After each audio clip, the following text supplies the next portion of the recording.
Hello दोस्तों, मैं हूं रमेश कुमार और अभी आप देख रहे हैं आरके साइंस कोचिंग के यूट्यूब चैनल। दोस्तों, आज मैं फिर से आप लोगों के बीच संविधान को लेकर के उपस्थित हूं और संविधान में राष्ट्रपति के सीरीज को अभी लगातार हम देख रहे हैं। दोस्तों, आप बहुत अच्छे ढंग से जानते हैं कि राष्ट्रपति हमारे देश के राज्य प्रमुख होते हैं और राष्ट्रपति को संविधान के द्वारा कई प्रकार की शक्तियां प्राप्त है, जैसे कि कार्यपालिका से संबंधित शक्तियां, विधायिका से संबंधित शक्तियां, वित्तीय शक्तियां, कूटनीतिक शक्तियां, सैन्य शक्तियां, न्यायिक शक्तियां, आपातकालीन शक्तियां। तो इस तरह से दोस्तों राष्ट्रपति को बहुत सारी शक्तियां दी गई है और इन शक्तियों में हम लोगों ने विभिन्न वीडियो में अलग अलग शक्तियों का चर्चा कर लिया है। आज हम लोग राष्ट्रपति को संविधान के द्वारा दी गई आपातकालीन शक्तियों के बारे में अध्ययन करेंगे। दोस्तों, आपको जानना चाहिए कि हमारे संविधान में राष्ट्रपति को 3 प्रकार के आपातकालीन शक्तियां दी गई है। पहली शक्तियां है राष्ट्रीय आपातकाल, इसका चर्चा अनुच्छेद 352 में है। दूसरी आपातकालीन शक्तियां हैं राष्ट्रपति शासन और तीसरी आपातकालीन शक्तियां हैं वित्तीय आपातकाल, अनुच्छेद 360। आज हम लोग राष्ट्रीय आपातकाल के बारे में पढ़ेंगे, देखने का प्रयास करेंगे कि राष्ट्रीय आपातकाल किन स्थितियों में लगाया जाता है और यदि आपातकाल लग गया तो क्या होगा, क्या प्रभाव पड़ता है, इसके बारे में पढ़ेंगे। साथ ही दोस्तों आपातकाल को हटाने की क्या प्रक्रिया है, इसकी भी चर्चा आज हम करने वाले हैं। तो एक एक करके इनके बारे में सारी बातों को समझने का प्रयास करते हैं। तो चलिए हम लोग सबसे पहले समझने का प्रयास करते हैं कि राष्ट्रीय आपातकाल लगाने के क्या कारण हैं, किन स्थितियों में राष्ट्रपति राष्ट्रीय आपातकाल लगा सकते हैं। दोस्तों, हमारे संविधान के अनुच्छेद 352 में बहुत ही स्पष्ट रूप से लिखा गया है कि राष्ट्रीय आपातकाल लगाने के 3 कारण हो सकते हैं। यदि 3 में से कोई भी कारण होंगे तो देश में राष्ट्रीय आपातकाल लगाया जा सकता है। और वो 3 कारण क्या है उसको सबसे पहले देख लीजिए। इन तीनों में से कोई एक यदि देश में गुजर रहा हो तो ऐसी स्थिति में देश में राष्ट्रीय आपातकाल लगाया जा सकता है। तो वो 3 चीजें क्या है, इस चीज को हम लोग देखते हैं। पहला है कि यदि देश में बाहरी आक्रमण हो गया हो, कोई देश भारत पर आक्रमण कर दे, ऐसी स्थिति में देश में राष्ट्रीय आपातकाल लगाया जा सकता है। दूसरा जो कारण है वह कारण है कि भारत यदि किसी युद्ध में शामिल हो जाए। दोस्तों, यदि भारत किसी देश के साथ युद्ध में शामिल हो जाए, ऐसी स्थिति में देश में राष्ट्रीय आपातकाल लगाया जा सकता है। और तीसरा जो स्थिति है वह है सशस्त्र विद्रोह। सशस्त्र विद्रोह की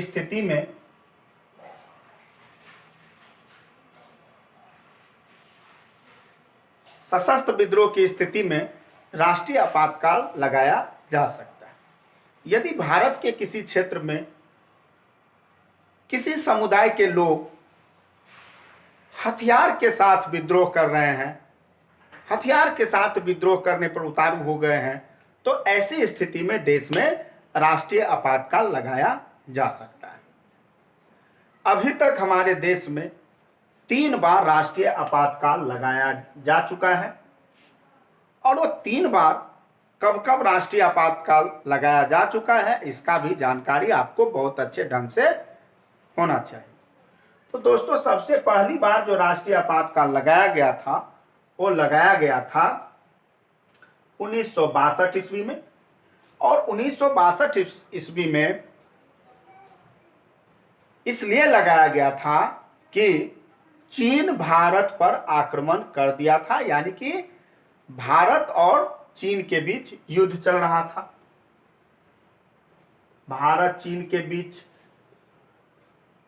युद्ध चल रहा था और उस समय हमारे देश के जो राष्ट्रपति थे वो थे सर्वपल्ली राधाकृष्णन।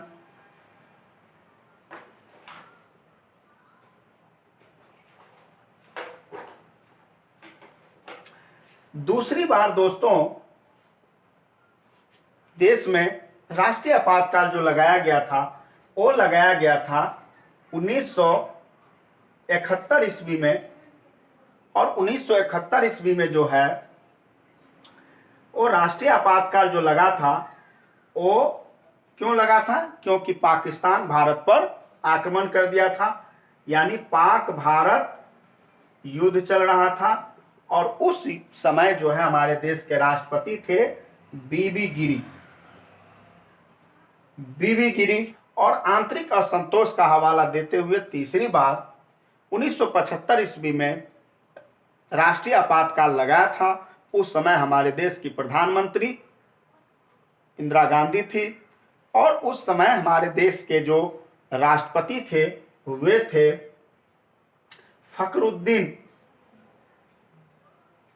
फखरुद्दीन अली अहमद।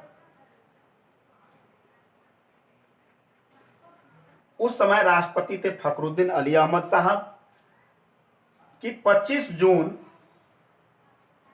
1975 को प्रधानमंत्री इंदिरा गांधी फखरुद्दीन अली अहमद साहब को फोन करते हैं और फोन पर कहते हैं कि देश में राष्ट्रीय आपातकाल लगा दीजिए।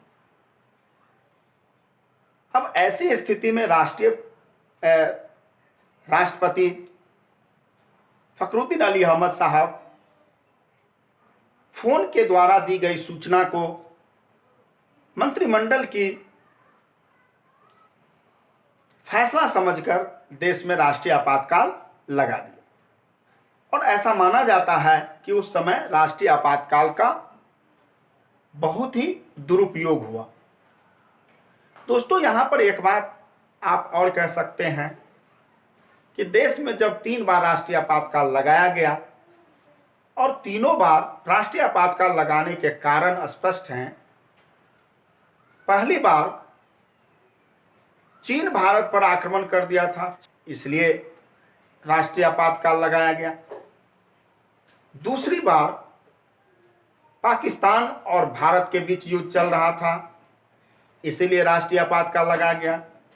लेकिन तीसरी बार जो राष्ट्रीय आपातकाल लगाया गया उस कारण को यदि आप देखेंगे तो उसके कारण में स्पष्ट है कि आंतरिक असंतोष के आधार पर राष्ट्रीय आपातकाल लगाया गया।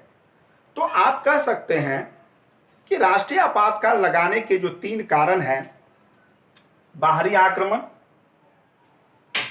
भारत यदि किसी के साथ युद्ध कर रहा हो उस स्थिति में, और सशस्त्र विद्रोह की स्थिति में, तो आप कह सकते हैं कि इन 3 कारणों में आंतरिक असंतोष तो है ही नहीं।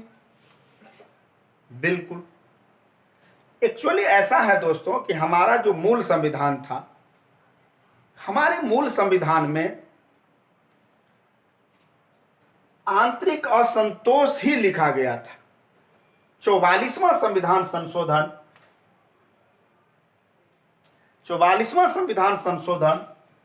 1978 के द्वारा आंतरिक असंतोष को हटाकर वहां पर सशस्त्र विद्रोह को जोड़ दिया गया। इस समय जो है केंद्र में प्रथम गैर कांग्रेसी सरकार बने थे, मोरारजी देसाई प्रधानमंत्री थे। ऐसा देखा गया कि 1975 में जब राष्ट्रपति शासन लगाया गया, उस राष्ट्रपति शासन का बहुत ही दुरुपयोग किया गया और इसीलिए 1978 ईस्वी में इस तरह का प्रावधान किया गया। साथ ही 44वां संविधान संशोधन के तहत राष्ट्रीय आपातकाल लगाने के स्थिति को भी स्पष्ट किया गया। दोस्तों, उसमें स्पष्ट रूप से लिखा गया कि किसी भी स्थिति में राष्ट्रीय आपातकाल बिना मंत्रिमंडल के लिखित आदेश के बिना नहीं लगाया जा सकता है। अब यहां पर एक नया शब्द भी आप देखेंगे, मंत्रिमंडल। आपको यह बता दें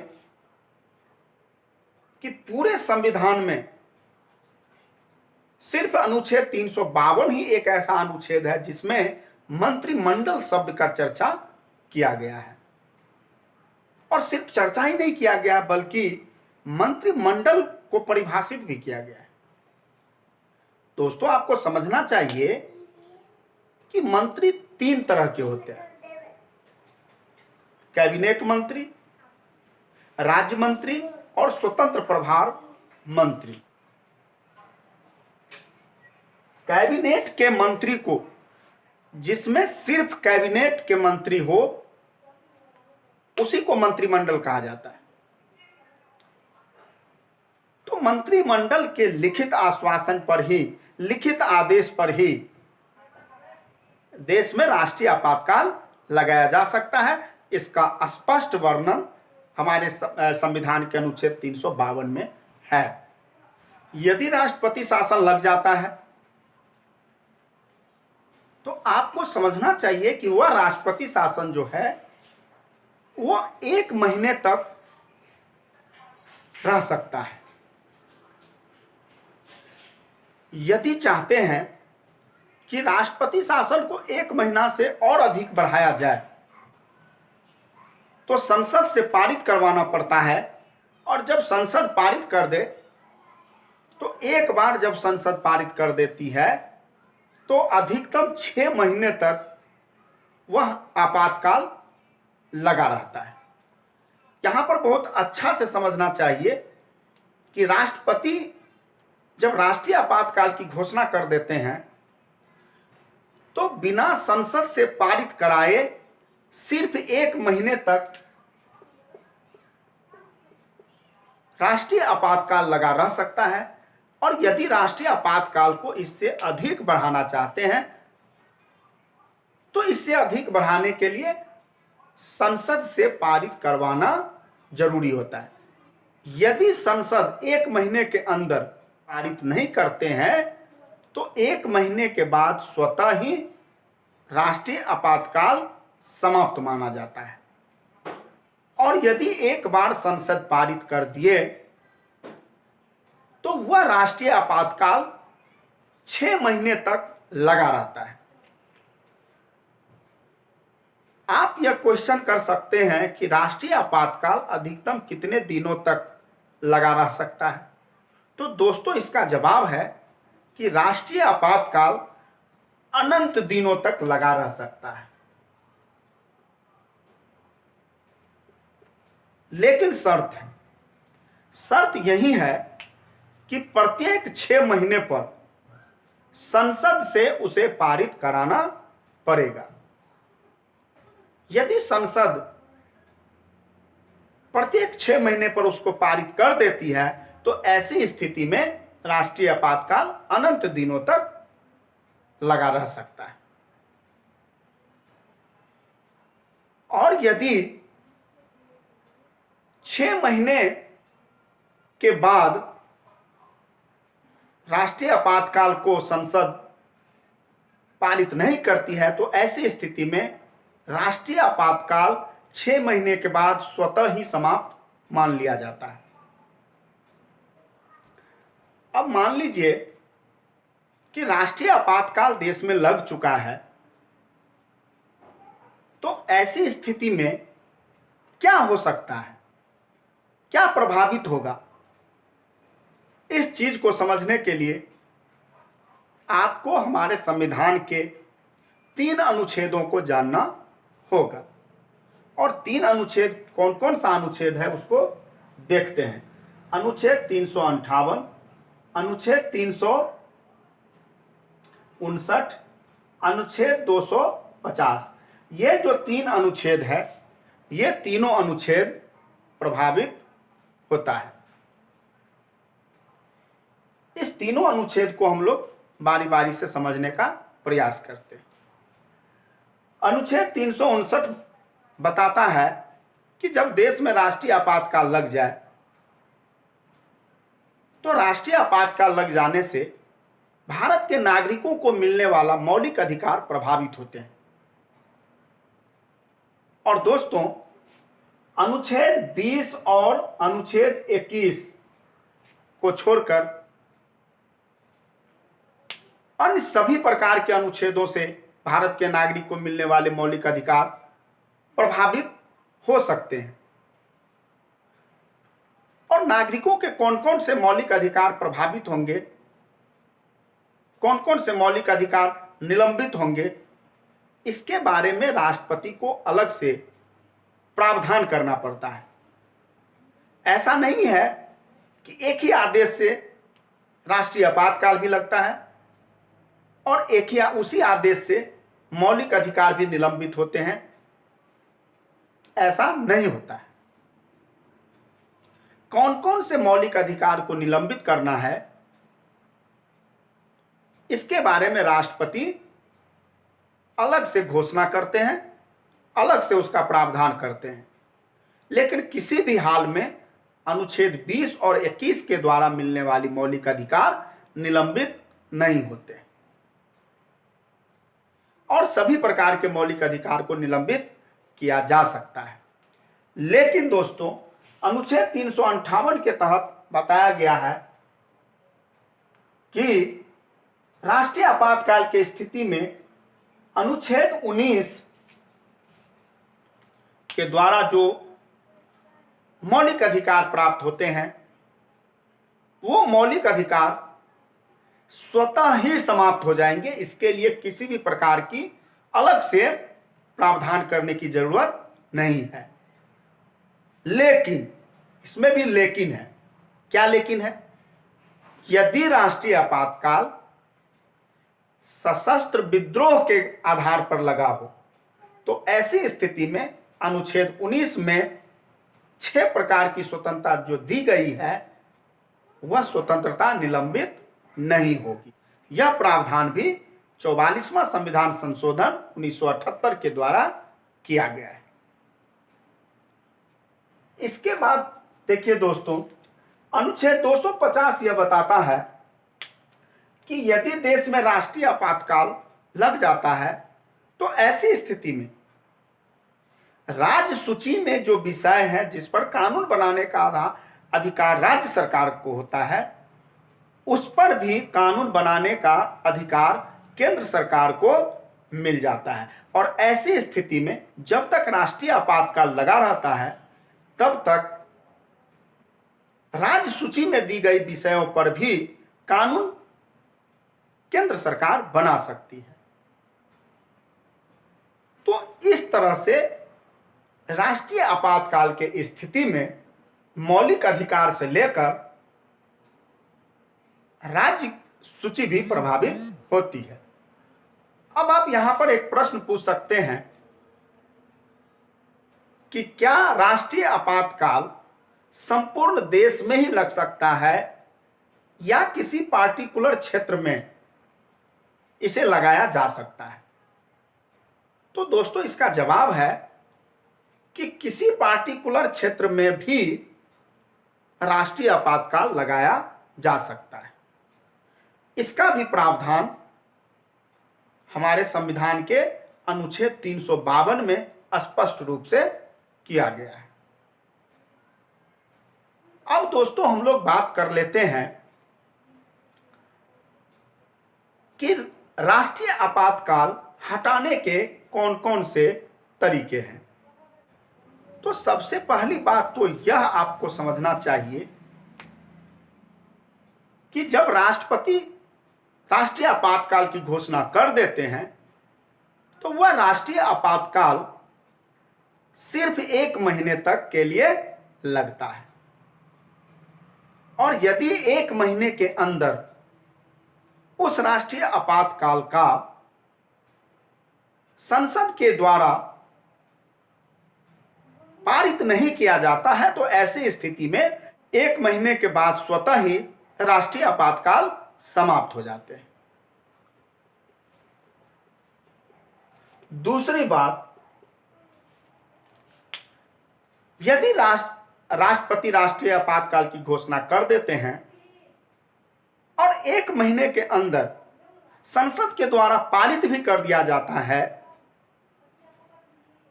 तो वह अधिकतम 6 महीने तक राष्ट्रीय आपातकाल लगा रह सकता है। और यदि अगले 6 महीने के लिए फिर से संसद पारित नहीं करती है तो ऐसे स्थिति में राष्ट्रीय आपातकाल 6 महीने के बाद स्वतः ही समाप्त माना जाता है। अब तीसरा जो आप देखेंगे तो तीसरा आधार यह है कि यदि लोकसभा के 1/10 सदस्य लोकसभा के अध्यक्ष के पास ऐसा प्रस्ताव भेजते हैं कि राष्ट्रपति शासन को समाप्त किया जाए, ऐसी स्थिति में वह प्रस्ताव लोकसभा में प्रस्तावित हो जाते हैं और उस पर बहस होती है। और यदि लोकसभा उसको पारित कर देती है फिर वह राज्यसभा में जाती है और वहां जब पारित हो जाती है तो राष्ट्रीय आपातकाल समाप्त हो जाता है। अब यहां पर एक बात और जानना चाहिए, मान लिया जाए दोस्तों कि राष्ट्रीय आपातकाल लागू हो गया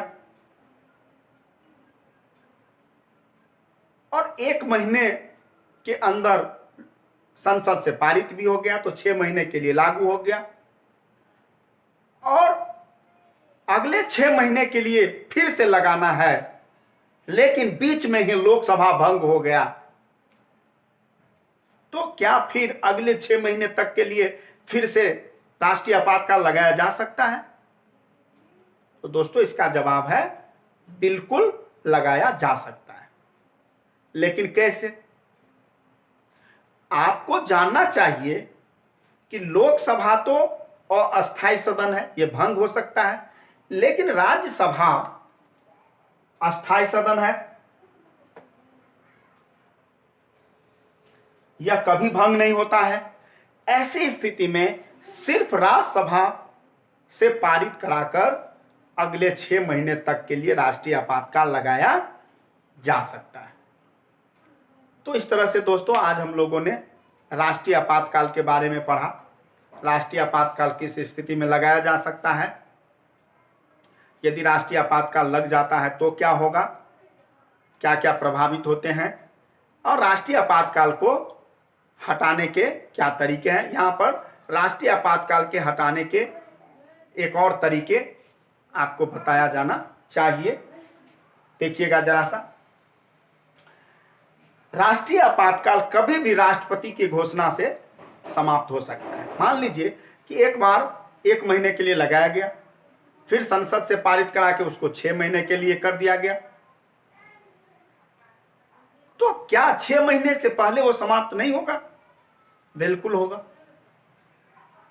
राष्ट्रपति कभी भी राष्ट्रीय आपातकाल को वापस ले सकता है यदि कभी भी संसद राष्ट्रीय आपातकाल को वापस करने से संबंधित प्रस्ताव को पारित करके दे देती है। तो इस तरह से राष्ट्रीय आपातकाल समाप्त हो जाता है। तो दोस्तों अगले दिन हम लोग राष्ट्रपति को मिलने वाले आपातकालीन शक्तियों में दूसरी जो शक्ति है राष्ट्रपति शासन, उस पर चर्चा करेंगे।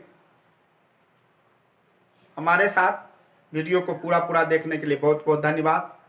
मिलते हैं अगले वीडियो में, तब तक के लिए आप लोग खुश रहिए, व्यस्त रहिए, अच्छे से पढ़ाई कीजिए। बहुत बहुत धन्यवाद।